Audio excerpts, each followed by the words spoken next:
రాష్ట్ర వృద్ధి రేటుకు కాంగ్రెస్ కాటు వేసింది. ఉమ్మడి రాష్ట్రం నుంచి తెలంగాణ వేరుపడినప్పుడు అప్పుడు ఆర్థికంగా చాలా బలహీనంగా ఉండే తెలంగాణ రాష్ట్రం. కానీ తెలంగాణ తొలి ముఖ్యమంత్రి కేసీఆర్ దూరదృష్టితోటి రాష్ట్రాన్ని బలోపేతం చేయాలి, అన్ని రంగాల్లో కొత్తగా సాధించుకున్న రాష్ట్రం కాబట్టి దీన్ని ఆర్థికంగా పరిపుష్టి చేసుకోవాలి, సొంత కాళ్లపైన నిలబడే విధంగా తెలంగాణ ఒక ఆర్థిక ప్రబల శక్తిగా ఎదగాలి అన్నటువంటి సంకల్పంతో అనేక నిర్ణయాలు తీసుకున్నారు, అనేక ప్రణాళికలు వేసుకున్నారు. సో ఆ ప్రణాళికలు, ఆ నిర్ణయాలు పూర్తిగా సత్ఫలితాలు ఇచ్చాయి. తెలంగాణ రాష్ట్రానికి తొలి నాళ్లలోనే బలమైన ఆర్థిక పునాదులు పడ్డాయి. అది నాటి ముఖ్యమంత్రి కేసీఆర్ యొక్క దూరదృష్టితోటి, ఆలోచన విధానంతో. సో అది ఒక 10 సంవత్సరాలుగా కొనసాగింది బీఆర్ఎస్ ప్రభుత్వ హయాంలో. ఎప్పుడు చూసినా కూడా తలసరి ఆదాయం కావచ్చు, జీఎస్డిపి కావచ్చు, జీఎస్టీ వసూళ్లలో వృద్ధి కావచ్చు, క్రమక్రమంగా పెరుగుతూ వచ్చింది. ఒక్క కరోనా సమయంలో తప్ప. అంటే కరోనా అనేది మొత్తం యావత్ ప్రపంచాన్ని మొత్తం స్తంభింపజేసింది కాబట్టి ఆ ఎఫెక్ట్ కూడా తెలంగాణపై కొంచెం స్వల్ప స్థాయిలోనే పడింది తప్పించి అప్పుడు కూడా చాలా గణనీయమైన తగ్గుదల ఏమీ కనిపించలేదు. కానీ ఇవాళ మళ్ళీ అటువంటి పరిస్థితులు వచ్చే విధంగా, ఆ మాటకు వస్తే దేశంలో అటు తలసరి ఆదాయం వృద్ధి రేట్లో కావచ్చు, తర్వాత జీఎస్డిపి వృద్ధి రేట్లో కావచ్చు, జీఎస్టీ వసూల వృద్ధి రేట్లో కావచ్చు, ఒక టాప్గా ఉన్నటువంటి తెలంగాణ, అగ్రభాగంలో ఉన్నటువంటి తెలంగాణ, నెంబర్ 1గా ఉన్న తెలంగాణ ఇవాళ మళ్ళీ తిరోగతి పాలవుతూ ఇవాళ టోటల్గా ఆర్థికంగా కునారెళ్తున్నటువంటి పరిస్థితి. ఒకసారి మనం చూద్దాం. కేసీఆర్ వేసినటువంటి ఆర్థిక పునాదుల్ని మొత్తం రేవంత్ సర్కారు ధ్వంసం చేసింది. జీఎస్డిపి కావచ్చు, తలసరి వృద్ధి రేట్లు కావచ్చు, అట్టడుగున తెలంగాణ ఉంది. ఎంత ఘోరంగా ఉంది అంటే అస్సాం, మేఘాలయ, ఛత్తీస్గఢ్ రాష్ట్రాల కంటే కూడా ఘోరంగా ఆర్థిక వృద్ధి కావచ్చు, తర్వాత జీఎస్టీ వసూళ్ల వృద్ధి రేటు కావచ్చు, తలసరి ఆదాయంలో వృద్ధి రేటు కావచ్చు, టోటల్గా పడిపోయినటువంటి పరిస్థితి. ఒక వ్యవస్థ ఉన్నప్పుడు ఆ వ్యవస్థను సక్రమంగా కొనసాగించాల్సి ఉంటుంది. ఆ వ్యవస్థలో మరిన్ని నూతనమైనటువంటి ఒక ప్రణాళికలు వేసుకుంటే ఆ ఫలితాలు అనేవి రిఫ్లెక్ట్ అవుతుంటాయి. కానీ అట్లా కాకుండా పూర్తిగా పాలనా వైఫల్యంతో, చేతులెత్తేయడంతో, అనేక ముఖ్యమైన రంగాల విషయంలో చేతులెత్తేయడంతో, ఆ రంగాలు ప్రభావితం అయ్యే విధంగా, తీవ్రంగా ఎఫెక్ట్ అయ్యే విధంగా నిర్ణయాలు తీసుకోవడంతో, ప్రభుత్వ అనాలోచిత విధానాల వల్ల ఇవాళ ఆర్థిక రంగం మొత్తం కుదేలయ్యింది అనేది ఆర్థిక నిపుణులు కూడా ఆందోళన వ్యక్తం చేస్తున్నటువంటి పరిస్థితి. కేంద్ర జీఎస్టీ వృద్ధి రేటులో సగానికి పడిపోయిన తెలంగాణ జీఎస్టీ వృద్ధి రేటు 5.1% మాత్రమే. ఇక మార్చి విషయానికి వస్తే మార్చిలో వృద్ధి రేటు టోటల్గా 0. సో మార్చిలో జీఎస్టీలో ఎటువంటి వృద్ధి రేటు కూడా కనిపించలేదు. ఎందుకంటే జీఎస్టీ వసూళ్ళు అనేవి ట్యాక్స్ రూపంలో రావాలంటే ప్రజల చేతిలో డబ్బులు మెదలాల్సి వస్తుంటుంది. కానీ గ్రామాల్లో ఇవాళ డబ్బులు ఆడని పరిస్థితి. గ్రామాల్లో అనేక రకాలుగా ఇప్పుడు సంక్షేమ పథకాల విషయంలో కావచ్చు, అట్లా గతంలో ఎక్కువగా గ్రామాల్లో పైసలు అనేవి ప్రజలలో ఆడేవి. కానీ ఇవాళ అటు రైతు భరోసా అన్నారు, రైతు భరోసా డబ్బులు కూడా పడకపోవడంతో ఏకంగా అక్కడ కొనుగోలు శక్తి అనేది ప్రజల్లో అక్కడ పూర్తిగా తగ్గిపోవడం కూడా దీనికి ఒక కారణంగా ఆర్థిక నిపుణులు చెబుతూ ఉన్నారు. రవాణాలు కూడా మొత్తం రాబడి తగ్గిపోయింది. 1,203 కోట్లు మొత్తం తగ్గినటువంటి, ఆ వసూళ్లు తగ్గినటువంటి సంఖ్య ఆందోళన కలిగిస్తుంది. ఒకసారి మనం చూస్తే 2023-24 కేసీఆర్ హయాంలో జీఎస్డిపి వృద్ధి రేట్లో తెలంగాణ ర్యాంకు 3వ ర్యాంకు.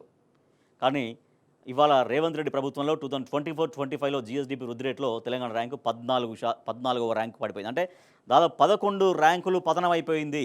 ఇది జీఎస్డిపి వృద్ధి రేటులో. అంటే ఎప్పుడైనా కూడా తెలంగాణ అన్ని రంగాల్లో టాప్ 1, టాప్ 2, టాప్ 3 ఈ నెంబర్స్లనే ఉండేది, అంటే ఆయా సూచీల్ని బట్టి.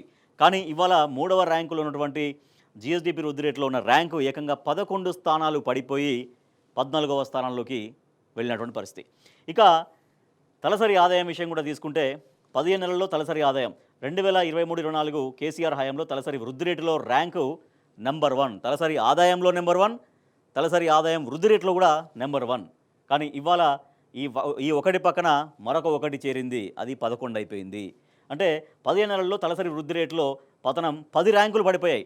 1వ ర్యాంకు నుంచి మొత్తం 10 ర్యాంకులు పడిపోయి 11వ ర్యాంకుకు వచ్చింది కాంగ్రెస్ హయాంలో అనేది స్పష్టంగా ఇది కేంద్ర ప్రభుత్వం రిలీజ్ చేసినటువంటి, అంతే కేంద్ర గణాంకాలు, ఆ నివేదిక చెప్తున్నటువంటి విషయం ఇది. సో ఎట్లా ఆర్థికంగా ఎట్లా కుదేలైపోయింది అనేది. జీఎస్డిపి వృద్ధి రేటు ఎట్లా ఉందంటే కేసీఆర్ ప్రభుత్వంలో 2023-24లో 11.06% ఉంటే ఇక్కడ 10.12%కి పడిపోయిన పరిస్థితి. అంటే 0.94%. జీఎస్డిపి వృద్ధి రేటు అనేది ఇది కూడా చాలా ఎక్కువ స్థాయిలో పడిపోయినట్టే వాస్తవానికి. అంటే చాలా ఎక్కువ స్థాయిలో అంటే క్రమక్రమంగా జీఎస్డిపి వృద్ధి రేటు అనేది పెరుగుతూ వెళ్ళాలి, కానీ ఇక్కడ తగ్గుదల కనిపించింది.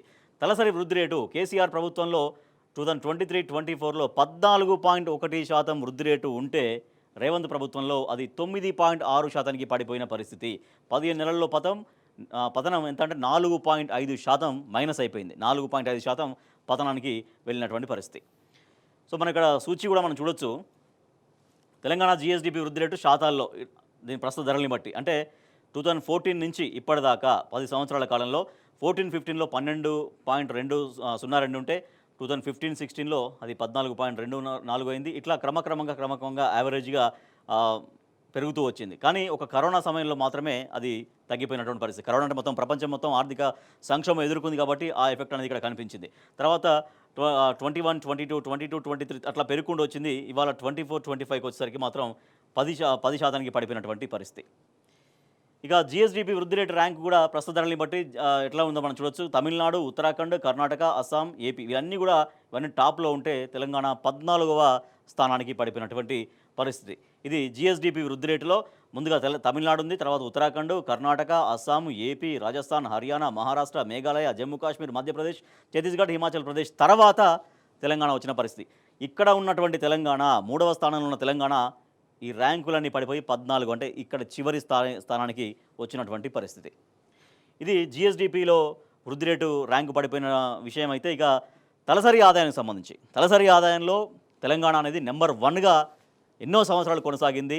దాంతోపాటుగా తలసరి వృద్ధి రేటు కూడా అదే అగ్రస్థానంలో కొనసాగింది. కానీ ఇక్కడ మనం చూస్తే ఇక్కడ తమిళనాడు, కర్ణాటక, ఆంధ్రప్రదేశ్, ఉత్తరాఖండ్, రాజస్థాన్, మహారాష్ట్ర, జమ్మూ కాశ్మీర్, ఒడిషా, హర్యానా, అస్సాం, తెలంగాణ అంటే ఇక్కడ ఉన్నటువంటి ర్యాంకు అంటే ఇక్కడ ఫస్ట్ ప్లేస్లో ఉండాల్సినటువంటి పేరు చివరికి అంటే 11వ స్థానానికి పడిపోయినటువంటి పరిస్థితి.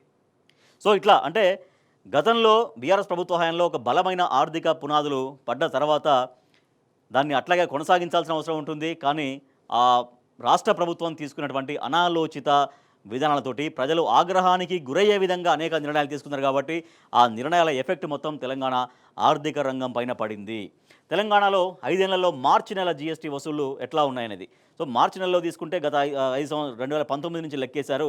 19, 20, 21, 22, 23, 24, 25 వరకు లెక్కేస్తే సో ఇక్కడ వృద్ధి శాతం 9%. ఇక్కడ అంటే కరోనా సమయం కాబట్టి ఇక్కడ -9% కనిపించింది. సో అది కరోనా సమయం కాబట్టి మొత్తం ప్రపంచం అంతా ఆర్థికంగా ఇబ్బందులు పడ్డది కాబట్టి అక్కడ మైనస్ కనిపించింది. తర్వాత 17% తర్వాత వృద్ధి శాతం కనిపించింది. తర్వాత 2% కనిపించింది. ఎందుకంటే కరోనా నుంచి కోలుకోవడానికి కూడా చాలా సమయం పట్టింది వాస్తవానికి ప్రపంచానికి. సో అట్లా 2023లో కూడా 13.25% మార్చిలో నమోదైతే 2024లో 12% అంటే అప్పుడే కాంగ్రెస్ ప్రభుత్వం వచ్చిన కొత్తలో కాబట్టి గత బీఆర్ఎస్ ప్రభుత్వ హయాంలో జరిగినటువంటి నిర్ణయాలు ఆ మార్కెట్ పరంగా చూస్తే అప్పుడు కూడా యావరేజ్గా 12% కనిపించింది. కానీ ఇప్పుడు 2025 విషయానికి వస్తే 0 వృద్ధి శాతం. జీఎస్టీ వసూళ్లలో కేవలం 0 వృద్ధి శాతం. ఎందుకు కారణం ఎందుకు అంటే మొత్తం గ్రామాల్లో కావచ్చు, తర్వాత అన్ని చోట్ల కూడా ప్రజల్లో డబ్బులు అనేవి ఫ్లో అనేది తగ్గిపోయింది. అనేక మార్గాల ద్వారా అనేక కులవృత్తుల్ని ప్రోత్సహించడం కావచ్చు, ఇవన్నీ కూడా గతంలో జరిగినాయి. అప్పుడు ప్రజల చేతిలో డబ్బులు కనిపించినాయి. కానీ ఇప్పుడు కాంగ్రెస్ ప్రభుత్వం వచ్చినాక అనాలోచిత నిర్ణయాలతోటి ఇవాళ ప్రజల్లో డబ్బులు కనిపించని పరిస్థితి అనేది.